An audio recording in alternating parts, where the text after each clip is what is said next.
Carl and Damon here from Brrraains A Head-Banging Life, gbhblofficial, for short, and it's They Made What Into a TV series. Latter half of The Last of Us, Season 2, up to episode number 4, day 1. Let's get talking away. As always, major plot points of this episode, of which there are several pretty significant moments in this episode. Personally, start off with the sort of overall view, I guess. I love this episode. But I loved it for one particular reason more than any other, which is I think its action is like it's horror. Like it hits horror levels in this. Like, do you know, like there's like the difference between, say, an action scene sequence from episode 2 looks great. It's very energetic, very scary, over the top. And then there's the horror sort of action of this one in a dark, tight location. Really terrifying stuff, up close camera angles, not much light, stuff like that. It felt very horror-like. So I really enjoyed that as well. But it also ties into some of the odd tense moments involving more human aspects too as well. I thoroughly enjoyed, basically, overall, I really enjoyed this episode. I really did. Yeah, so I made the terrible mistake of, obviously, because I didn't get to watch this episode until last night. So Uh, I made the terrible mistake of reading comments on the internet about this episode. The terrible mistake. right. And of course, as we've discussed previously, obviously, certain people get slagged up to the ground, and obviously, Still. and oh yeah, literally all the negative comments are still happening, and obviously it's crap. It's nothing like it's not like the game, and all this crap. So I went into this episode with a little bit of a, oh god, it's gonna be a potential bad episode. Yeah. But I don't get what I mean. I don't get what people want. For me, Uh, this episode was game for game, almost but perfectly word for word from the game to the episode. It was fantastic. Yeah, I think this episode has more, even if you don't know the game, I think this episode has more video game elements, full stop. I was saying, my wife, who doesn't know the game or gaming that well, there's this the sequence where they're kind of ducking and hiding from the WLF soldiers. It's the most stealth orientated section in a video game you've ever seen. Like, are you like? Do you know what I mean? I don't even get that. I said to my wife, when a certain sequence happens, a certain sequence, I said to my wife, I said, people aren't going to, a certain contingent aren't going to get this. They're going to not understand why the reaction of Ellie not being bit or be having been bit, and how that then leads to a sex scene, and they're not going to understand. They're not going to get it. They're just going to go, like, they're not going to get it without understanding that it comes from a relief of, like, being alive and the passion and stuff like that and all stuff like that. But also, like, I haven't seen any negative comments because I haven't looked. I haven't looked. I'm sure there are, but, like, it comes from that desire, and I'm going to put it on mostly on men here, that men desire that anything regarding two women, e.g., a lesbian sex scene, kiss scene, and all that, must in some way be titillating for you. You must want to see it. You must enjoy, instead of just being two people having. Do you know what I mean? Like, it's that mindset, I think, is messed with people. I mean, 10 minutes into this episode, well, no, not that. Sorry, about 5 minutes into this episode, straight away, I knew the internet were going to go mad because so you had the gay pride flag. And then you Yeah. had the gay Oh, pride sign, and straight away I thought, oh, there you go, the internet's going to go LGBTQ crazy and all this crap like that, okay? yeah, But yeah, yeah. they clearly haven't played the game. Your character is a lesbian in the game. That's it. Then you just nailed it right there. I know we're getting stuck in this every single episode, but I Yeah. think it bears repeating. I think you've just nailed it there. This is bad faith. This is bad faith actors. These people, the ones who are coming online and stuff like that, aren't even watching the show. They Hmm. aren't watching the show. They are. It's called red. It's red meat. They're Yeah. throwing meat to the fucking sharks. They want you. They want people who are quick to believe. Like, basically, if you're already a bit of a person who gnashing and wailing your jaws at the idea of representation, whatever, in Disney and all that sort of stuff that pisses the certain group of people off, right? if you're already a bit like, and someone comes along and tells you, oh yeah, this really popular show, yeah, man, it's filled with like gay this and pride this and all stuff like that, without even knowing anything about it, even if you don't mean to, that person, their mind will go, of course, and they'll roll their eyes. It'll be Yeah, immediately that. It's that thing I said last week. It's pointing at everything and going, I hate this. So it's woke. It doesn't matter what it is. It doesn't matter if it means anything more. That's all it is. And of course, if you're if you are if you're genuinely going, oh my god, I can't believe the main character from this show is gay, and it's like, it's like not only is that a fine, but also this is an adaptation of a game, and that character was gay in the game. Like it's not like they went along, not like the character was straight, and then they and they changed changed it it. completely to appeal to a gay audience. That character was gay in the game. So like don't that's why it's bad faith people. I believe the genuine loudest voices in that either aren't watching it. There is no way, even now, you are watching. If you're that angry and hateful of this show, why are you even still watching it? You're not. Exactly. You're just doing this and you're waiting and you're either jumping online for seeing some clips or waiting for others to do it and you're reacting because it's easy to do. Honestly, I, I don't read. I didn't delve into any of the. I didn't see the point, truth be told, because at this point in time, you either like this or you don't. It's as simple as that. And if the reason you don't like the show is because you don't like the story, the story's too.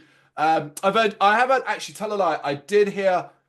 I can't remember what it was, but I was listening or reading something where there was a fair criticism, and it was basically someone was saying their partner, who doesn't really watch or play the game, was watching the season and found themselves not to be as invested because they were like, "Isn't this just The Walking Dead? Isn't this just The Walking Dead?"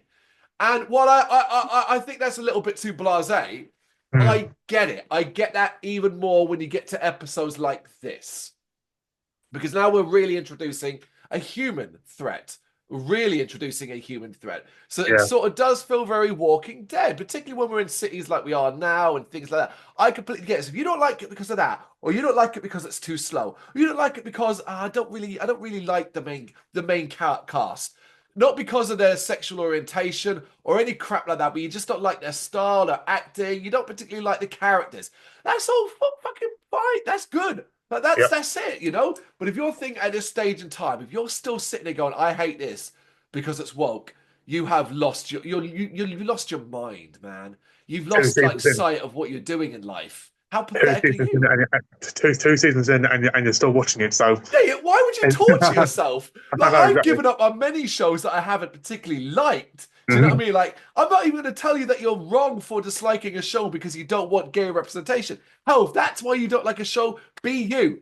Go nuts. I don't care. I couldn't care less. But don't then jump online, still watching it, and be like, I'm still so angry that there was a pride flag in this episode. What did the flag do to hurt you? Mm. You know what I mean? Like it's all that nonsense. And in this show, it's even more nonsensical. Like honestly, I almost wish to a degree there's an alternative world where The Last of Us, right, the game, was written opposite world. So Ellie was straight. Yeah. Dina is actually a man called Dean, and Mm. they hooked up, and it's Ellie that falls pregnant and all that kind of thing. And that was the game. And then they made the show and they just swapped everything around just to blow a certain subsect of weirdos' minds. Just let them go mental seeing it. Because then that's what would have happened. But then we'd have another Halo on our hands, where all the fans of the Yeah, game get cancelled. but at least they'll be justified because then they could at least say the fucking show was different to the game. At least Yeah, they can true. actually justify that. You know, I'm going to justify Mm. that. Point is, folks, the major talking point for this episode for a lot of people, I guess, is the sex scene between Dina and Ellie and the progression of their relationship.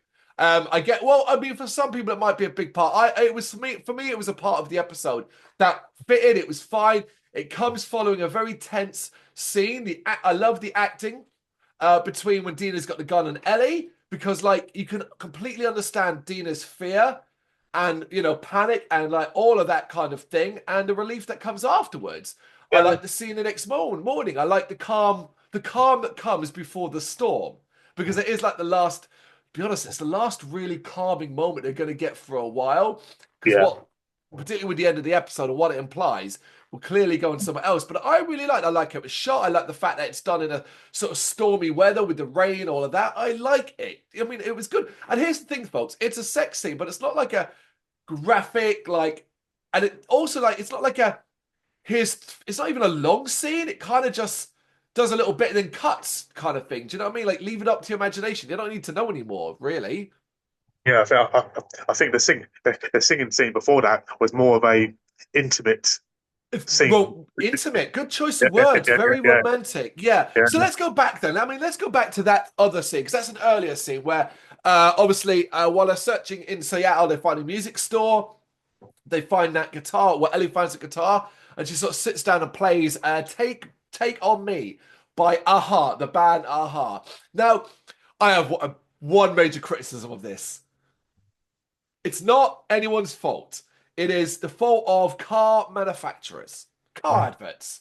So there was once upon a time where car adverts were obsessed with taking a song that would normally be quite peppy and rhythmic and danceable, and then having a normally female singer take that song and sing it really slow and really and all this sort of stuff where yeah, the voice is doing all that nonsense shit. And it'd be like a song that you're supposed to groove and dance to, like an 80s song. And then it'd be like, I'm singing it with. And I hated that. I hated that. So when Ellie does this to Take On Me, which is obviously a fast-paced like kind of thing. In fact, because the Real Big Fish cover is quite like in my head, I automatically hear the Real Big Fish cover from Basketball yeah. um, more than anything else. And don't get me wrong, it's done well, it's played well, it's sung well, it's sweet enough. But I momentarily had that. I always expected in the background to see like a fucking Land Rover drive by and be like, "Get the newest model car today," that kind of thing. Now, whenever I hear that song, all I think is, buddy, is Family Guy and being pulled into the fridge and shit like that. Right, yeah. My God, that's such an early season. That's like season 3 of Family Guy. They do this Yeah, anime. If exactly. you don't know it, they do this animated joke where Chris gets pulled into the freezer and it switches to the art style from the video. Mm. Really good animation, yeah. Where have you been? I have no idea. Yes, yes, Mm. yes, yes, indeed. Good reference. Yeah, it's very sweet. It's very nice, and it's a close moment between them. And all the stuff around us, I actually really like because there's a lot of words and dialogue, right? So what I Mm. really like is they kind of lose sight of why they're there momentarily. They almost become starstruck by the city life, seeing the city as it is, but also there's so many reminders that. Oh yeah, they are really young, and a lot of this shit they don't even know. Dina's a bit older, so but like the stuff they just don't know, like because they didn't Yeah. know it in their lifetime. I mean, for me, obviously, Ellie going for the records and then playing the guitar is obviously her reference as a memory to her and Joel. Of course, of Joe. Yeah, she Yeah. talks about having taught or like well obviously she learned guitar from him, and Mm. stuff like that. So it's a nice little touch on that scene as well. Obviously, here we kind of if you don't know, it's going to come up later on, but for us, like there's an earlier scene where she's in a drugstore and she finds something. And I was like to my wife, I reckon that's a Yeah. pregnancy test.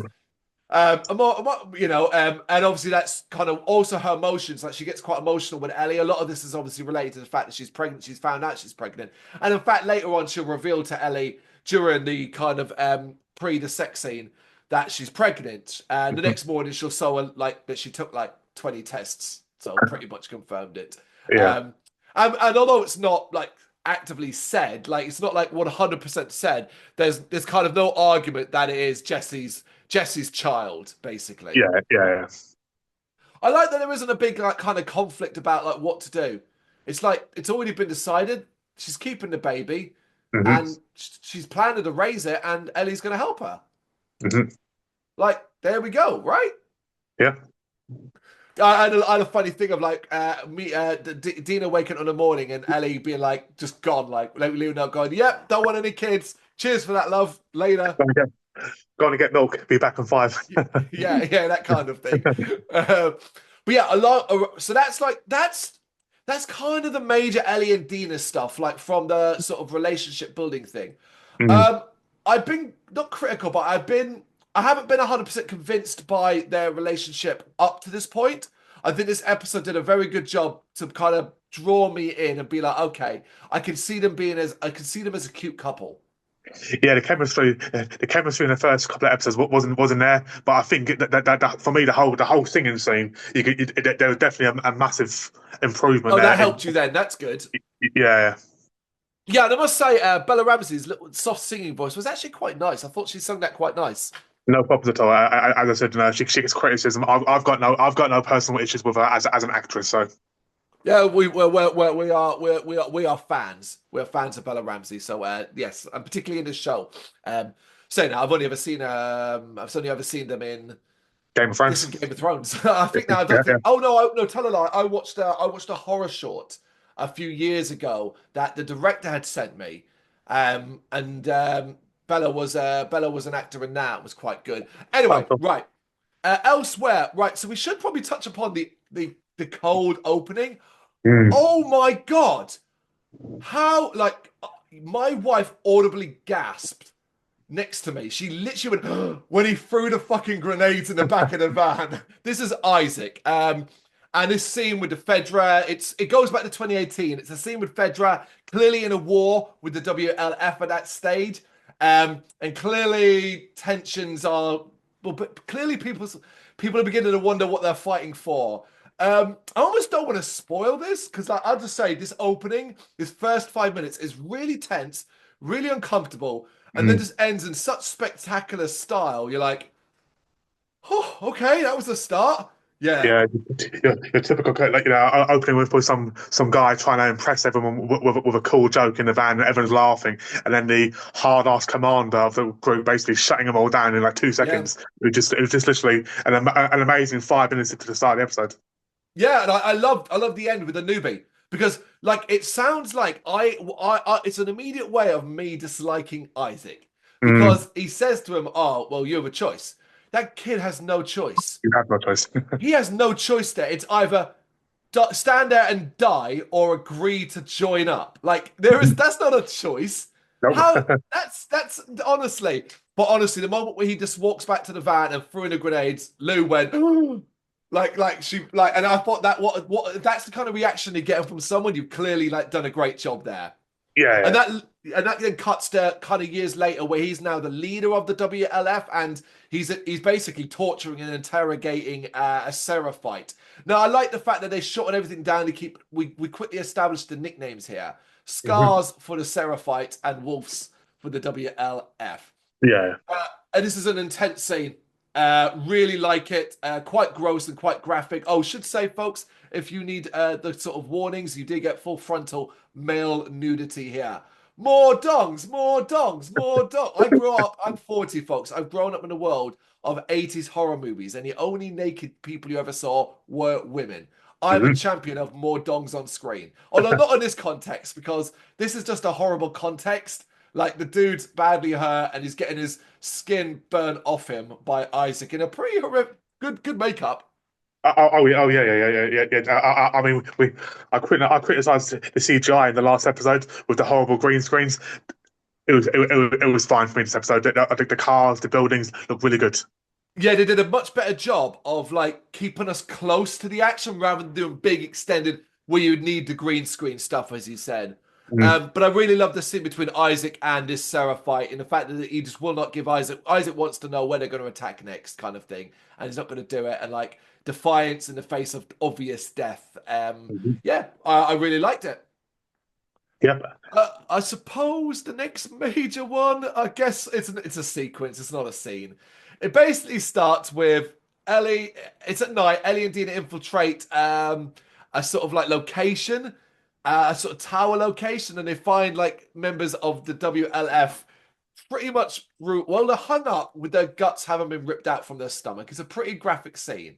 Mm. And rightfully, they react accordingly. It's this is why I like these characters they even like Ellie can be cocky and all of that. Like they look at this, their faces have horror. They're looking at something in horror because the infected didn't do this. Somebody else did this and did it Yeah. recently. You forget that they're both still teenagers and they're kids. But I think like someone like Joel, for example, he would have horror with seeing that too. I think Yeah, anyone would. Yeah, because you're looking at a couple of people hung up, strung up, guts ripped out, and it happened because there's no like crows, there's no animals trying to get to them, there's no like birds pecking at them. It's happened within a short amount of time, which is Yeah, danger, you know? And that obviously leads to a group of WLFs kind of infiltrating, and you get this stealth sequence where Dina and Ellie have to sort of sneak out. And I kind of presumed, right, like they would get out, right? That's what you do, and you move to the next bit. But no, yeah, it starts an action sequence of events that's pretty fucking spectacular. yeah, So indeed. it leads to them having to fight and kill off some WLF soldiers, running for their lives, and ending up in the subway. They think they're momentarily safe. I'm glad as well they don't drag out the quiet moments because you think, okay, they're down there, they're safe. We'll cut to another scene. No, no, the WLF are on them, and they come in via another way. But all that noise and all that kind of stuff. We briefly see when one of them throws a flare underneath a train car. And obviously there's some spores under there, and obviously the spores react to that, calling in others, and it starts an infected, well, a horde. Not just one or two; it's a full-on horde, Yeah, which leads to the kind of Ellie and Dina's panic escape through the train, up and out of it.